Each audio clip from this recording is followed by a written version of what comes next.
Bonjour Simra. Alors là, on vient d'assister avec toi pendant 2 jours à un séminaire pour des francophones. Donc c'est à Shlichut, à Ascent, à Sfat. Est-ce que tu peux nous expliquer comme ça, assez rapidement, en quoi consiste à Shlichut exactement?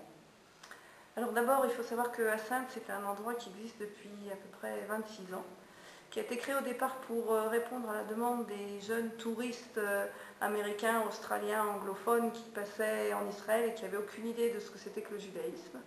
Ça s'est étendu petit à petit depuis une douzaine d'années. Il y a des séminaires qui sont également en hébreu.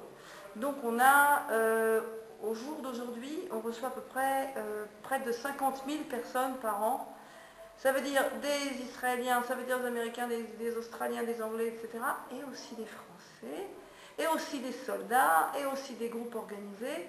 Et tous ces gens-là viennent en général pour avoir un petit peu une première approche de ce qu'est parfois le judaïsme tout court, ou la chassidoute, la mystique juive, comme on l'appelle, la Kabbale. Alors ça peut se passer en plein milieu de semaine, mais la plupart du temps ça se passe le temps d'un Shabbat. Et en ce qui concerne les Français, on fait depuis pas mal d'années, une fois par an, un programme pour les Français, qui consiste en général en 3 jours avec un thème. Et on a choisi depuis le début des thèmes divers. Ça a pu être l'amour, je crois qu'on avait fait une fois l'amour et la Kabbale, on avait fait une fois le chemin de l'harmonie. Le dernier qu'on vient de faire ce Shabbat, c'était Vive la Révolution, changer la vie.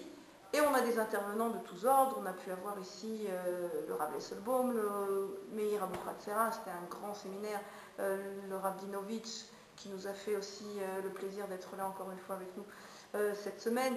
Et donc tous ces gens-là sont là pour donner et donner et répondre à des questions. Et on voit que le public français, comme on l'a vu par exemple ce Shabbat, c'est un public qui demande, qui veut recevoir.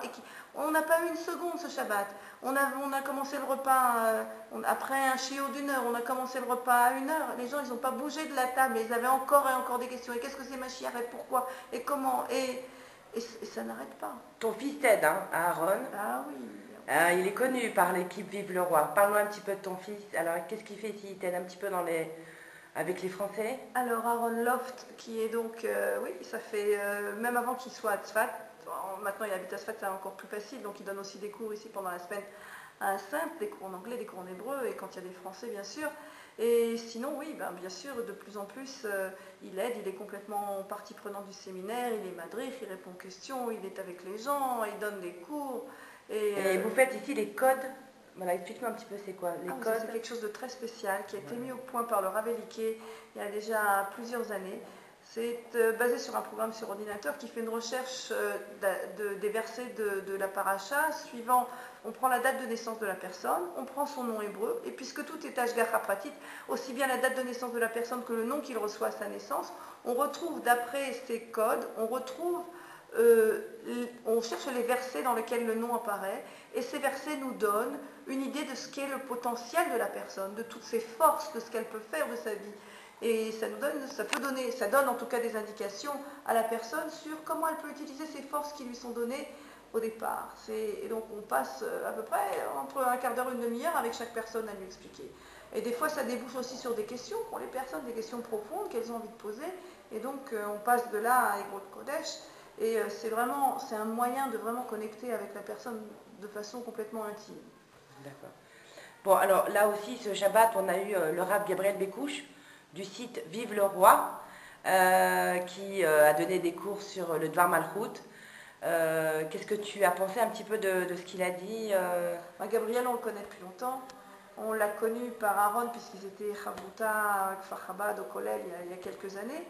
Et donc, je crois que quand vous êtes à l'époque, le Rav Bécouche était encore Shaliach à Tel Aviv, ou entre Tel Aviv et Hashmonaï. Ouais. Il était venu passer une première fois un Shabbat avec nous. Un séminaire, oui.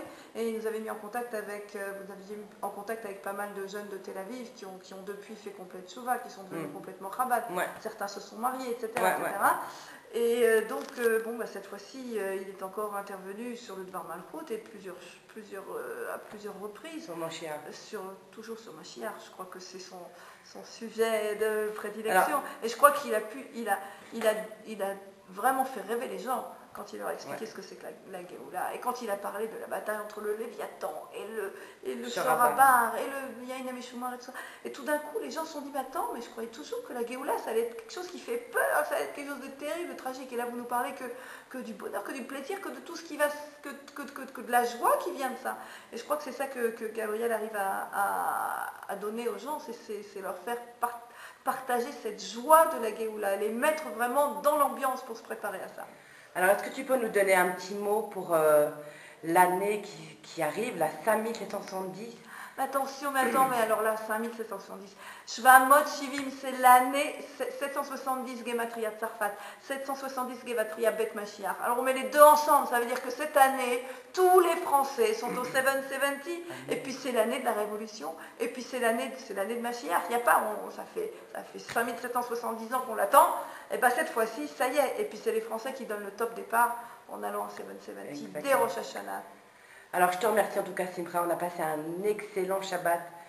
Je vais faire des photos aussi du lieu de Hassan demain matin. Parce que là, c'était Shabbat, j'ai pas pu. C'est un endroit magnifique. Le nof, le paysage, c'est une merveille.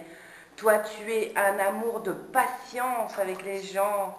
Et voilà. Donc, tout ça, c'est grâce aussi au rabbi et à la rabbinite. Parce qu'on est là pour elle aussi, pour essayer de ramener toutes les femmes aussi près de nous et leur faire comprendre qu'il faut avancer.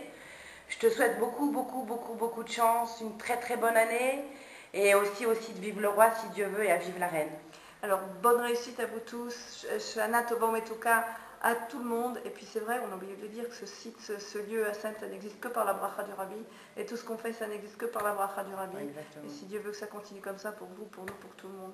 Voilà. Alors, tu peux nous faire un petit Yehi Yehi Yadonenu Morenu Veravenu Melech HaMashiach Leolam Vaed.